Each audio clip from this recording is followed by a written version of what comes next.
আসসালামু আলাইকুম বন্ধুরা, কেমন আছেন? আশা করি যে যেখানে আছেন সবাই অনেক ভালো আছেন। আলহামদুলিল্লাহ আমিও ভালো আছি। আজকে আরেকটা নতুন রেসিপি নিয়ে চলে এসেছি। সবাই তো সব রকম ভাবে রান্না করে, আমি কিভাবে রান্না করব সেটাই আপনাদের সাথে শেয়ার করব। তাই একটা লাইক দিয়ে সম্পূর্ণ ভিডিও দেখতে থাকো। ভিডিওটা স্কিপ করবে না, স্কিপ করলে হয়তো ভিডিওর কোনো অংশ বাদ পড়ে যাবে, বুঝতে পারবেন। আর আমার চ্যানেলে যদি নতুন বন্ধু হয়ে থাকো, প্লিজ প্লিজ বন্ধুরা আমার চ্যানেলটিকে সাবস্ক্রাইব করে রাখার অনুরোধ রইল। পাশে থাকা বেল বাটনটি প্রেস করে দাও যেন আমি ভিডিও দেওয়ার সাথে সাথে নোটিফিকেশনটা পৌঁছে যায়। এখানে আমি কচি কচি দেখে কচু শাকগুলো নিয়ে নিয়েছি। এগুলো কিভাবে কাটতে হবে সেটাই শেয়ার করবো, দেখতেই থাকো। দেখো বন্ধুরা, এগুলো একদম কচি কচি কচু শাক নিয়ে নিয়েছি, আমি বেছে নিয়েছি। অবশ্য বেছে নিতে হবে, শুধুমাত্র এভাবে বেছে কোনো হলুদ পাতা টাতা থাকলে এগুলো ফেলে দিয়ে এভাবে কেটে নিব। একদম সহজ, যে কেউ কিন্তু রান্না করতে পারবে, এতটা সহজ ওয়েতে দেখাবো। কচু শাকে আছে প্রচুর পরিমাণে আয়রন, যা আমাদের রক্ত শূন্যতা পূর্ণ করে। যাদের রক্তের ঘাটতি আছে তারা যদি নিয়মিত সপ্তাহে 1-2 বার কচু শাক খায়, কচুর লতি খায়, তাহলে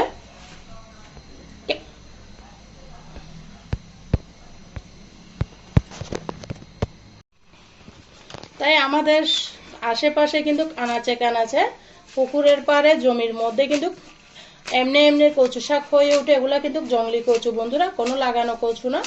আমি হাঁটতে গিয়েছিলাম, ওখানে কচু শাকগুলা দেখেছি, তাই উঠিয়ে নিয়ে এসেছি। সকালবেলা মাঝে মধ্যে হাঁটতে যাই, অনেক সুন্দর লাগতেছিল। আমার হাজবেন্ড কিন্তু বকা দিয়েছে, বলছে কচু শাক কেন আনছো। তো আমি নিয়ে চলে এসেছি। বিশেষ করে আমার শাশুড়ি বলছে কচু শাক খাবে, তার জন্য আমি কচু শাকগুলো উঠিয়ে নিয়ে এসেছি। ওনার কয়দিন পর পর কচু শাক নাকি পছন্দ, তাই বলে, তাই দেখেছি উঠিয়ে নিয়েছি। আজ আমাদের যে পাশে থাকি ও পাশে তেমন কচু শাক পাওয়া যায় না, তাই আমার চোখের সামনে পড়লো, তাই আমি উঠিয়ে নিয়ে এসেছি। সম্পূর্ণ ভিডিও দেখতে থাকো। কচু শাকগুলো আমি কাটাকুটো করে তোমাদের মাঝে ফিরে আসতেছি, দেখতেই থাকো।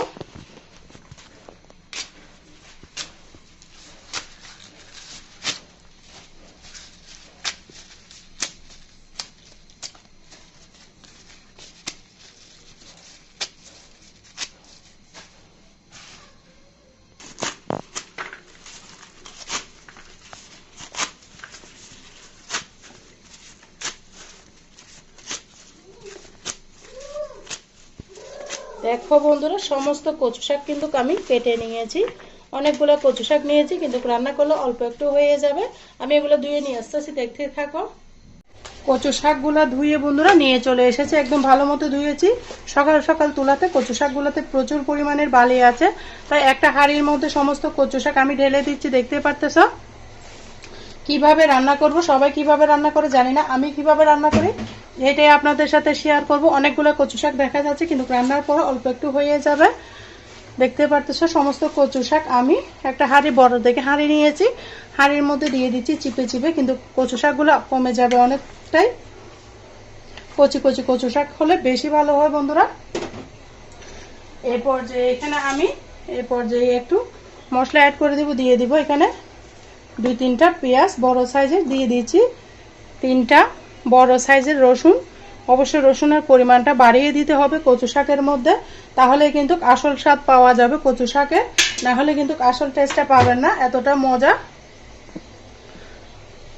তারপর এখানে আমি কিছু মশলা অ্যাড করব, দিয়ে দিব খুবই সামান্য পরিমাণের হলুদের গুঁড়া, তারপর দিব 2 চামচ মতো লাল মরিচের গুঁড়া। এখানে আমি হলুদের গুঁড়া কম দিয়েছি বন্ধুরা, হলুদের গুঁড়া যদি বেশি দেওয়া যায় তাহলে শাকের কালারটা নষ্ট হয়ে যাবে, সেজন্য। আর শেষে একটা মশলা দিব, সেটা দিয়ে কচু শাকের আসল স্বাদটা পাবেন, না হলে কিন্তু অরিজিনাল ভাবে স্বাদ পাওয়া যাবে না। সম্পূর্ণ ভিডিও দেখতে থাকো শেষ পর্যন্ত। এখানে আমি দিয়ে দিলাম স্বাদ মতো লবণ, তারপর দিব এখানে আমি ধনিয়া জিরার গুঁড়া। শেষে কিন্তু যে একটা মশলা দিব, সেটার গন্ধে কিন্তু আপনার এক থালা ভাত খাওয়া হয়ে যাবে, এতটা মজা। কচু শাকগুলো আমি বসিয়ে দিব। এখানে বন্ধুরা আমি ডাল সিদ্ধ করে রেখেছি,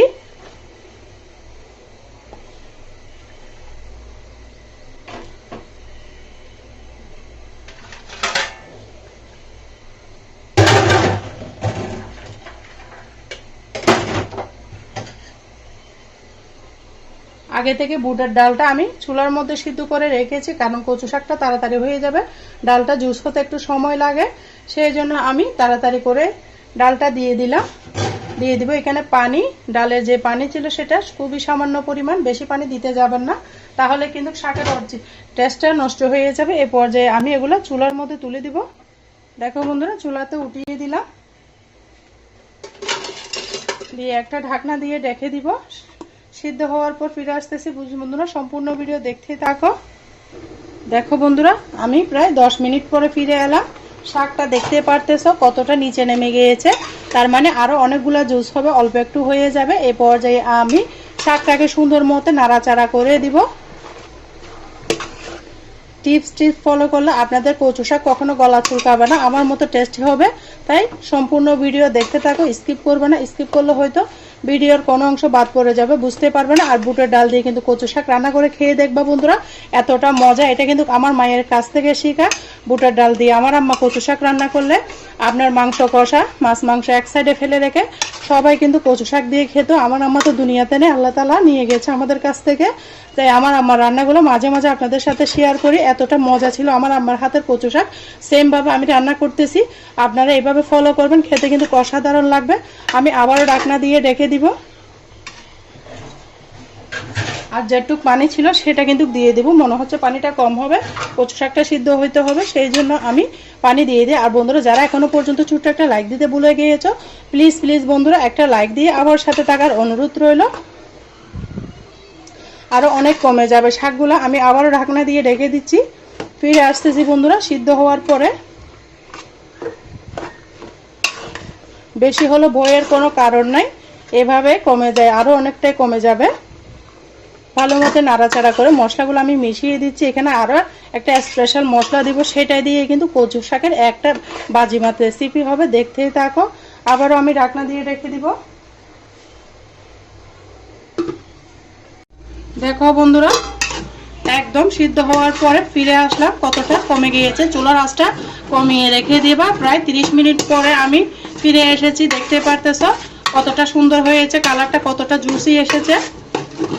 নাড়াচাড়া করে দিব এভাবে, ঘুটনে লাগবে না। অনেকজন আছে ঘুটনি দিয়ে ঘুটে, তবে ঘুটনির কোনো দরকার পড়বে না, এইভাবে নাড়াচাড়া করলে মিশে যাবে। এই পর্যায়ে শাকটাকে আমি বাগার দিব।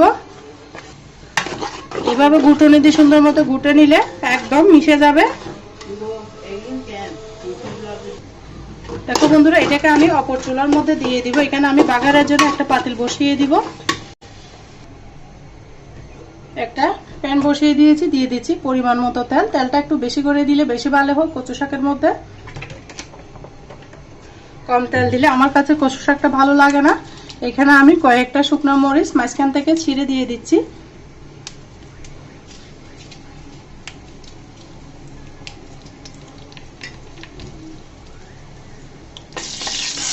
দিয়ে নাড়াচাড়া করে মিশিয়ে দিব। একটু সুন্দর ফ্লেভার আসবে তখনই দিয়ে দিব আমি এখানে রসুন। এখানে 4 কোয়া রসুন দিয়েছি, আগে 2টা রসুন দিয়েছি, এখানে 4 কোয়া দিয়েছি। যত বেশি রসুন দিবা তত বেশি ভালো লাগবে খেতে। রসুনটাকে একদম লাল লাল করে ভেজে নেব। অনেকজন আছে বাগারটা কিভাবে দিতে হয় জানে না। যখন রসুন একদম লাল লাল করে ভেজে নেওয়া হয় তখনই কিন্তু মজাটা বেশি আসে, গন্ধটা বেশি আসে। এখানে আমি আরেকটা মশলা অ্যাড করব, তাই সম্পূর্ণ ভিডিও দেখতে থাকো, ভিডিও স্কিপ করবে না। যেটা দিলে কচু শাকের মজা দ্বিগুণ বেড়ে যায়, সেটা কি মশলা দিব শেষ পর্যন্ত দেখতেই থাকো। রসুনগুলো আগে আমি লাল লাল করে ভেজে নিব। দেখতে পারতেছো কতটা সুন্দর লাল লাল করে ভেজে নিয়েছি।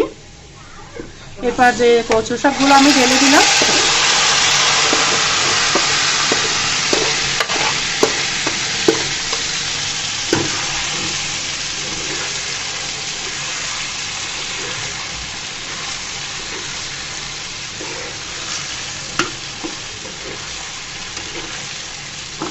কতটা সুন্দর লাগতেছে কালারটা কচু শাকের, দেখতে পারতেছো বন্ধুরা।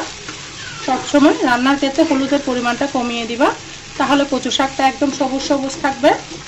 দিয়ে ভালো করে মিশিয়ে নাড়াচাড়া করে নিব।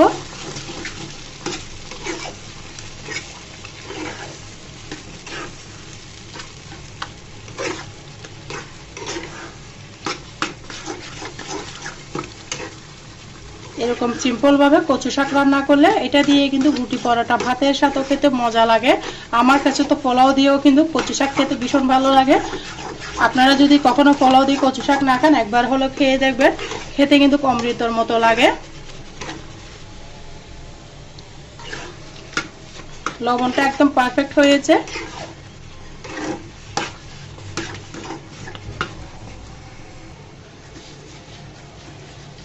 যেহেতু আমার শাকের রেসিপি, সেই জন্য শাকের মধ্যে একটু চিনি দিলে খেতে বেশি ভালো লাগে, তাই দিয়ে দিলাম হাফ চামচ মতো চিনি। চিনিটা দিয়েও ভালো করে নাড়াচাড়া করে মিশিয়ে দিব। এখানে আমি 2 রকমের মশলা ব্যবহার করব, সেটা দিয়ে কিন্তু খেতে অনেক মজা হবে।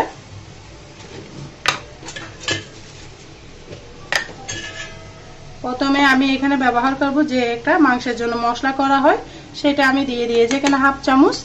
জয়ফল, জয়িত্রী সব মশলা একসাথে করেছি, সেটা দিয়েছি খুবই সামান্য। যেহেতু এই মশলাটা খুবই স্ট্রং, সেই জন্য খুবই সামান্য দিয়ে দিয়েছি।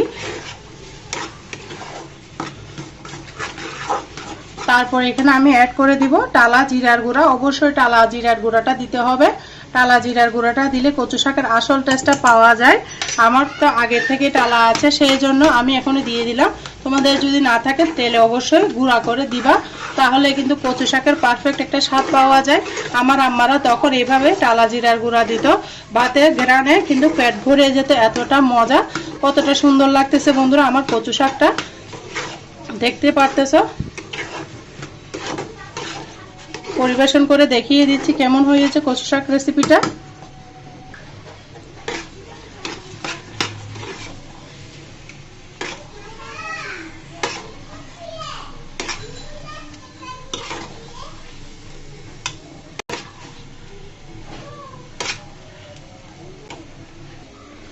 দেখো বন্ধুরা কচু শাকের রেসিপিটা কেমন হয়েছে ছোট্ট একটা কমেন্টসে বলো। আর তোমরা যারা ভিডিও জুড়ে আমার সাথে এতক্ষণ পর্যন্ত ছিল, সবাইকে অসংখ্য ধন্যবাদ। আর যারা এখনো পর্যন্ত লাইক কমেন্ট শেয়ার করতে ভুলে গিয়েছে, অবশ্যই করে দিবা বন্ধুরা। সবাইকে অসংখ্য ধন্যবাদ। আমার কথার মাঝে যদি কোনো ভুল টুটি হয়, সবাই আমাকে ক্ষমার দৃষ্টিতে দেখো। আজকের মতো আমি এখানে বিদায় নিচ্ছি। সবাই ভালো থাকো, সুস্থ থাকো। আল্লাহ হাফেজ। আসসালামু আলাইকুম রহমতুল্লাহি ওয়া বারাকাতুহু।